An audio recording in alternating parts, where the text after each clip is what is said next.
প্রিয় দর্শক, এই যে ওমর ভাই মসজিদে চলে আসছে নামাজের জন্য। প্রিয় দর্শক, আসলে ক্ষমা চাচ্ছে দেশের কাছে, দেশের মানুষের কাছে ক্ষমা চাচ্ছে। প্রিয় দর্শক, এই যে ওমর ভাই মসজিদে চলে আসছে নামাজের জন্য। আলহামদুলিল্লাহ, অনেকক্ষণ বুঝে শুনে ওমর ভাইকে নিয়ে আসলাম চুল কাটার জন্য। আপনারা দেখতে পাচ্ছেন ওমর ভাইয়ের চুল কাটা হচ্ছে। তবে ওমর ভাই কিন্তু বক্তা ছিলেন, হাফেজ মাওলানা। তবে বক্তা থেকে এখন কেন নায়ক হতে চাই, কেন শার্ট প্যান্ট পরে চুল কালার করে এভাবে রাস্তাঘাটে ঘুরতো, এর পিছনে রহস্য শুনলে আপনারা রীতিমতো অবাক হয়ে যাবেন।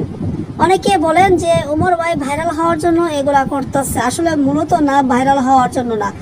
আর যদি আমি বলি যে হ্যাঁ ভাইরাল হওয়ার জন্য এগুলা করতেছে, কারণ ওমর ভাইয়ের সাথে চলে আমি যতটুকু বুঝতে পারলাম এবং তার কাছ থেকে কতটা কথাগুলো আসলে বের করলাম। ওমর ভাই হচ্ছে যে কিছু ইউটিউব চ্যানেলকে কিছু টাকা দিয়েছে যে তাকে ভাইরাল করার জন্য। সে বলছে যে তোমাকে যদি আমি ভাইরাল করে দিই তাহলে অনেক ওয়াজ মাহফিল করতে পারবা, লক্ষ লক্ষ টাকা ইনকাম করতে পারবা।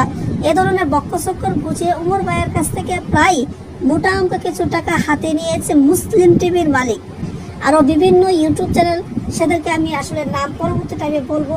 তারা কি করছে, নাম টাকাগুলো হাতে নিয়েছে ভাইরাল করার কথা বলে। সে ডিপ্রেশনে চলে গিয়েছে, এত টাকা দিলাম আমাকে ওয়াজ ছাড়তেছে না। ওয়াজ করে আনছে কিন্তু ওয়াজ ছাড়তেছে না। জিজ্ঞাসা করলো, ভাই আপনি আমার ওয়াজগুলো কেন ছাড়ছেন না? সে বলে যে তুমি তো ভাইরাল না, তো তোমার ওয়াজ আমি কি ছাড়বো, তুমি আগে ভাইরাল হও, তারপরে তোমার ওয়াজ ছাড়লে আসলে কেউ দেখে না। তুমি যদি ভাইরাল হতো তাহলে তোমার ওয়াজ সবাই শুনতো। তাই সে ভাইরাল হওয়ার জন্য চুলমুল কেটে এভাবে রং চোখ মাখায় আসলে চলে আসছে অধপতনে। আসলে তার শয়তানের ধোঁকা পড়ে সে কিন্তু এই লাইনে চলে আসছে। তো এর পিছনে দোষ কার, আপনারা একটু কমেন্ট বক্সে লিখে যাবেন। আমি মনে করি এখানে ওমর ভাইয়ের কোনো দোষ নাই, সব দোষ হলো সেই যারা এই ওমর ভাইকে এখানে আনছে। যাই হোক, অনেকক্ষণ বুঝে শুনে ওমর ভাইকে চুলগুলো কেটে ফেললাম এবং ওমর ভাই আজকে থেকে নামাজ আদায় করতেছে। সবাই ওমর ভাইয়ের জন্য দোয়া করবেন যেন আল্লাহ তাআলা তাকে হেদায়েত দান করে এবং সে যেন 5 ওয়াক্ত নামাজ পড়তে পারে, ইসলামের পথে থাকতে পারে। মাশাআল্লাহ, এখন ওমর ভাইকে কতটা সুন্দর লাগতেছে, তাই না? প্রিয় দর্শক, আসলে ক্ষমা চাচ্ছে দেশের কাছে, দেশের মানুষের কাছে ক্ষমা চাচ্ছে। ভাই কষ্ট লাগে, বিশ্বাস করেন জীবনে ভাই শার্ট প্যান্ট পরি না ভাই। ছোট থেকে সবসময় ইসলামিক লেবাস পরছি, তাকওয়ার লেবাস পরছি, পায়জামা পাঞ্জাবি সবসময় পরছি, লুঙ্গি পরছি। কত সুন্দর মাথায় আপনার গোল টুপি ছিল মাথায়, সেখান থেকে আপনি গোল টুপি করেছেন, এমন একটা গোল টুপি করেছেন যা কিনা আপনি চুলগুলা করেছেন বান্দরের লেজের মতো। মানুষকে মুখ দেখাইতে পারছেন না, এভাবে মুখ দেখে দেখে রাস্তায় হাঁটেন। তখনকার সিচুয়েশন আপনার কেমন লাগে যে এই যে কত সুন্দর মাশাআল্লাহ দাড়ি রেখেছেন এবং চুলগুলা করেছেন কি আপনি একটা আবার চিন্তা করেছেন? একদিন ভাই মনে শান্তি লাগে না, এখন একটু শান্তি লাগে ভাই। আপনি কি চুল কেটে ফেলবেন? আমি চুল কেটে ফেলবো আজকে চুল কেটে ফেলবেন? আমরা কেটে দিই আপনাকে এখন, কেচি দিয়ে আমি কেটে নিব। আমরা কেটে দিই এখন না, হ্যাঁ আমি কেটে নিব আজকে। আচ্ছা, আরেকটা বিষয় বলবেন, এই যে আপনার বাবা মা তো নিশ্চয়ই বেঁচে আছে, রাইট? আচ্ছা, আপনাদের মাধ্যমে আমার আত্মীয় স্বজন, ফ্যামিলি, পরিবার এবং কাছের রিলেটিভ, বন্ধু বান্ধব, পরিচিত লোক যারা আছে তাদের কাছে ক্ষমা চাই। তারা যাতে দূরে সরাই না দেয়। আমি ভুল করছি, আমি সেটা বুঝতে পারছি, আসলে অনেক বড় ক্ষতি হয়েছে। দর্শক, ভুল বলতে মানুষ করে, অবশ্যই ভাই যে ভুলটি করেছে আপনারা ক্ষমা দৃষ্টিতে দেখবেন। তবে আপনি কি আগের মতো ফিরে যাবেন, স্টেজে ওয়াজ করবেন? ওয়াজের বিষয়টা এই মুহূর্তে বলতে পারতেছি না, ওয়াজের বিষয়টা এই মুহূর্তে বলতে পারতেছি না। আচ্ছা, আপনি কি কারো চাপে, কেউ কি আপনি কি শিখিয়েছে যে আপনি ভাইরাল হয়ে যাবেন, আপনি এই কাজটা করুন? না ভাই, বিষয়টা হচ্ছে ভাইরালের কিছু না ভাই। আগে মানুষের বুঝাইতাম ভাই, তখন ইসলাম মাইন্ডে টুপি দাড়ি সবকিছু ছিল সুন্নতি লেবাস। কিন্তু ভাই মানসিক ডিপ্রেশনে ভাই, কষ্টে দুঃখে ভাই এরকম হয়ে যায় ভাই। আচ্ছা, এর আগে একটু থামাচ্ছি, এর আগে আমরা একটা ভিডিও দেখেছিলাম, ইভেন হচ্ছে আপনার যে ভিডিওগুলো ভাইরাল হয়েছে কমেন্ট সেকশনে কিন্তু আপনার কিছু ছবি শিপনের সাথে আসতেছে। শিপনের সাথে আসতেছে, যে যিনি কিনা ভাইরাল হয়েছে? আসলে ওই ছেলেটা তো ওইরকম আমার সাথে কোনো এখন সম্পর্ক নাই, তবে একটা সময় ও আসছিল আমার কাছে দোয়া নিতে, তখন আচ্ছা। আমি ওয়াজ মাহফিল করতাম। আচ্ছা। ওরা নিয়ে গেছিলাম এক মাহফিল। আচ্ছা, এই হলো আর কি বিষয়। শিপন কি আপনাকে শিখিয়েছিল এই কাজটা করতে?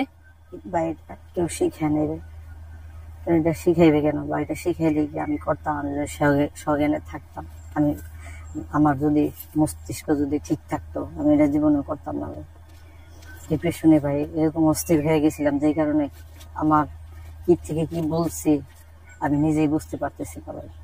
শিপন ছোট মানুষ, শিপনকে বেশি মানুষ চিনতো না, কিন্তু আপনি এখন ভাইরাল, কিন্তু তার আগেও কিন্তু আপনি ভাইরাল। দেশের মানুষ আপনাকে চিনতো, কত সুন্দর আপনি স্টেজে ওয়াজ করতেন, আপনার দিকে তাকিয়ে থাকতো হাজার হাজার মুসল্লিরা, হাজার হাজার মুসল্লিরা তাকিয়ে থাকতো। এখন সেই হাজার হাজার মুসল্লিরা আপনাকে জোতা মারে। আপনি বুঝতে পারছেন বিষয়টা কোন পর্যায়ে চলে গেছে? ভাই মানুষের মনে অনেক কষ্ট ভাই, মানুষ আমার ওয়াজ শুনি না, আজান শুনি না, কোরআন তেলাওয়াত শুনি না ভাই, ঠিক থাকতে পারে না, কলিজা ফাইটা যায় মানুষ। এই লোক এই কাজ কিভাবে করে? এই কাজ যদি একটা স্বাভাবিক মানুষ করতো তাইলে হয়তো মানুষ বিষয়টা বেশি কিছু নিত না। কিন্তু ভাই যখন দেখছে যে মানুষ ধর্মপ্রিয়, বাংলাদেশ 95-92% মুসলমানের বাংলাদেশ, এদেশে যদি আমরা দেখি যে মানুষজন প্যান্ট শার্ট পরে ঠিক মতো নামাজ পড়ে না, কিন্তু তাদের কলিজায় ভাই ইসলাম এবং কোরআন, বা তারা যদি দেখে একটা দুর্নাম হইতেছে তাদের কলিজায় ভাই, আমার মনে হয় আমি যেটা এখন বুঝতে পারি যে তাদের কলিজাটা ভাই সিরা জায়গা ভাই। এজন্য ভাই তারা দেশ বিদেশ থেকে ভাই অনেক দোয়া করছে ভাই, দোয়ার বরকতে ভাই আমি আর এই অঙ্গনে ভাই, অশ্লীল অঙ্গনে ভাই থাকতে পারলাম না ভাই। আমি দোয়ার বরকতে ভাই আমি জাতির কাছে ভাই ক্ষমা করছি ভাই। আমি এখন ভাই খালি কান্তি ভাই, জীবনে ভাই কত বড় ভুল করছি ভাই। দেশবাসীর কাছে আমি দোয়া চাই ভাই, কেউ যাতে আমার মনে না করে গালি দেন না। দর্শক ফাইনালি ওমর ভাই কিন্তু তার চুলটা কেটে ফেলে দিচ্ছে, আপনারা কিন্তু দেখতে পাচ্ছেন। ওমর ভাই কিন্তু এখন ইসলামের রাস্তায় ফিরে এসেছে, আল্লাহ তাআলা তাকে হেদায়েত দান করেছে, দেশবাসীর কাছে দোয়া চেয়েছে, দেশবাসীর এতটা তার জন্য দোয়া করেছে, আল্লাহ তাআলা তাকে আবারও হেদায়েতের পথে ফিরিয়ে এনেছে। কিভাবে আসলো আর কেনই বা এসেছিল সমস্ত কিন্তু আপনারা আজকে এই ভিডিওতে জানতে পারবেন। সুপ্রিয় দর্শক শ্রোতা, আসসালামু আলাইকুম। তো ওনাকে হয়তো আপনারা সবাই চেনেন, উনি হচ্ছে একজন বক্তা, একজন স্কলারশিপ জনপ্রিয়। তো সে হঠাৎ করে একটা যে কোনো মানসিক ডিপ্রেশনে পড়ে কিন্তু সে একটা খারাপ রাস্তায় চলে গিয়েছিল। এখন তার ভুল সে বুঝতে পারছে, ঠিক আছে, সে তার ভুল বুঝতে পেরে আজকে কিন্তু এই যে চুল যে কালার করেছিল 7,000 টাকাতে চুল কালার করছিল, সেই চুল আজকে কেটে ফেলে দিয়ে আজকে ওমর ভাই আবারও সেই কালো কালার চুল করবে এবং ইসলামের রাস্তায় ফিরে আসবে। আসলে ভাই আপনার কাছে আমার একটা প্রশ্ন, এই যে আপনি আজকে যে চুল কালার করতেছেন, ঠিক আছে, মানে যে কালারটি আবার কালো কালার করবেন, ভালো রাস্তা আল্লাহর রাস্তা আবার ফিরে আসলেন, এর পিছনে কারণটা কি? মানে অবদানটা কার সবচাইতে বেশি? কাদের অবদানটা বেশি সবচাইতে? আসলে ভাই আপনি এবং আফসার ভাই আমাকে খুব বুঝাইছেন যে ভাই আসলে আপনি আগে খুব সম্মানী ছিলেন, খুব দামি ছিলেন, আপনি ওই রাস্তায় ফিরে যান, কারণ পৃথিবী থেকে আমরা সবাই দিন চলে যাবো। এবং দেশবাসী যখন আমার জন্য দোয়া করে, আলেমরা ওলামায়ে কেরাম আমাকে নক করে, অনেকে কান্নাকাটি করে, সবকিছু মিলে আল্লাহর রহমতে মানুষের দোয়ার বরকতে ভাই আসলে আমি পরিবর্তন হয়ে যেতেছি ভাই। আচ্ছা, আমি অশ্লীল জগতে থাকতে চাইতেছি না ভাই। আচ্ছা, আমার শান্তি লাগতেছে না, আমি চুলটা ভাই দ্রুত আমি কাটতে ফেলাইতে চাইতেছি।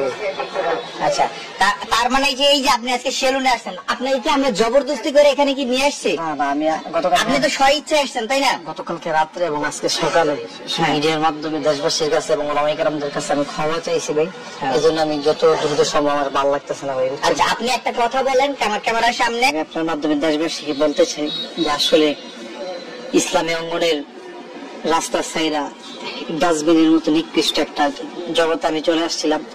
আপনারা এমন পরিমাণে দোয়া করছেন, আমার বিশ্বাস, আমার দিল বলতেছে যে আপনাদের দোয়ার বরকতে আমি আসলে টিকে রাখতে পারলাম। আচ্ছা দর্শক, তাহলে ভাই স্বইচ্ছায় কিন্তু চুল কাটতেছে, আমরা কিন্তু সেলুনে প্রবেশ করতেছি।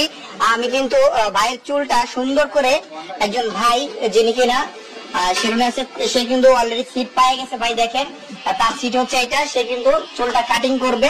যে চুল, এই চুল কিন্তু আপনারা দেখতে পারবেন না, এই চুলগুলো কিন্তু আপনারা আর দেখতে পারবেন না, হয়তো এটাই ভাইয়ের শেষ ভিডিও, আর হয়তো ভাইকে এই অবস্থায় এই চুলে আর কখনোই দেখতে পারবেন না।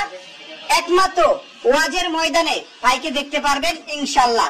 যারা ভাইকে ভালোবাসেন অবশ্যই ওয়াজ মাহফিল যখন করবে তখন আপনারা জানতে পারবেন, সেখানে আইসা ভাইয়ের বক্তব্য শুনে। দর্শক, এবার আসুন আমরা জানি যে এই যে ওমর ভাই, মাওলানা ওমর ভাই, সে কেন সে ইসলামের পথ ছেড়ে আবার এই লাইনে চলে আসছিল, আর কেনই বা সে আবারও ইসলামের পথে ফিরে যাচ্ছে। আসলে মূলত এই যে অনেকে বলতেছে যে ওমর ভাই ভাইরাল হওয়ার জন্য সে এই রাস্তাটা অবলম্বন করেছে। আসলে যারা এগুলো বলতেছে মূলত তাদের ধারণাটা ভুল। ওমর ভাই এই লাইনে আসার পিছনে কিছু কিছু মানুষের হাত রয়েছে, যে মানুষগুলা আসলে মানুষ নয়, মানুষ রূপেই অমানুষ বলা চলে। তার সাথে এরকম কিছু কার্যকলাপ করেছে যেটা আসলে মেনে নেওয়ার মতো নয়। তার অনেক কিছু সেই মানুষগুলা আত্মসাৎ করে ফেলেছে, যার কারণে সে মানসিক ভাবে ডিপ্রেশনে চলে যায়। একজন মাওলানা কখন ডিপ্রেশনে চলে যায়, একজন আলেম কখন আলেম থেকে জালেমের পথটা বেছে নেয়, হয়তো আপনাদের বুঝতে বাকি নেই। তার এরকম কিছু ক্ষতি করে ফেলেছে কিছু কিছু মানুষ, যেই ক্ষতির কারণে সেটা তার মাথায় মানসিক ভাবে চাপ পড়ে যায়, আর সেই চাপের কারণেই তার আজকে এই অবস্থায় এসে দাঁড়িয়েছে। আল্লাহর রহমতে দেশবাসীর অনেক দোয়ায় সে কিন্তু আবারও ইসলামের পথে ফিরে যাচ্ছে। দেশবাসী তার কাছে এরকম দোয়া করেছে, অনেকে ফোন দিয়ে বলেছে যে ভাই আপনি কিভাবে এই কাজটা করতে পারলেন, আপনার যতই ক্ষতি হোক না কেন আবারও আপনি ইসলামের পথে ফিরে আসেন, আবারও আপনি মসজিদের ইমাম হিসাবে আপনাকে দেখতে চাই, আবারও ওয়াজের ময়দানে আপনাকে দেখতে চাই। আপনার যেই কণ্ঠ দিয়েছে আল্লাহ তাআলা, সেই কণ্ঠে আমরা আবারও আজান শুনতে চাই আপনার মুখ থেকে। মানুষের এত দোয়া করেছে তার জন্য, আল্লাহ তাআলাও হয়তো সেই দোয়া ফেরাতে পারেনি, যার কারণে আল্লাহ তাআলা তাকে আবারও হেদায়েত দান করে ফেলেছে। আবারও আল্লাহ তাআলার সেই হেদায়েত নিয়ে সে কিন্তু ইসলামের পথে ফিরে এসেছে। সে কিন্তু সেই যে চুল কালার করেছিল, সেই চুল কালার করা চুলগুলো কিন্তু সে